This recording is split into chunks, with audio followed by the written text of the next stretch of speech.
TS express లో updates చూద్దాం. మహబూబాబాద్ జిల్లా కేంద్రంలోని ఎమ్మెల్యే క్యాంప్ కార్యాలయంలో లబ్ధిదారులకు కళ్యాణ లక్ష్మి, షాదీ ముబారక్ చెక్కులు ఎమ్మెల్యే మురళీ నాయక్ పంపిణీ చేశారు. నియోజకవర్గానికి 80 కోట్ల రూపాయల అభివృద్ధి పనులు చేపడతామన్నారు.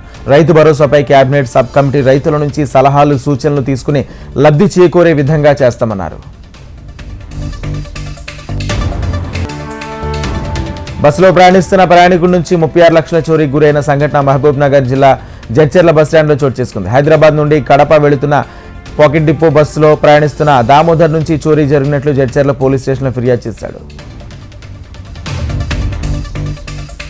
కామారెడ్డి జిల్లా బిక్కనూరు మండలం సిద్ధరామేశ్వర్ నగర్లోని 44వ జాతీయ రహదారి వద్ద ఘోర రోడ్డు ప్రమాదం జరిగింది. ఆగి ఉన్న లారీని వెనక నుంచి కారు బలంగా ఢీకొనడంతో డ్రైవింగ్ చేస్తున్న శివకుమార్ అనే వ్యక్తి అక్కడికక్కడే మృతి చెందగా కారులో ఉన్న మరో 6గురికి తీవ్ర గాయాలయ్యాయి.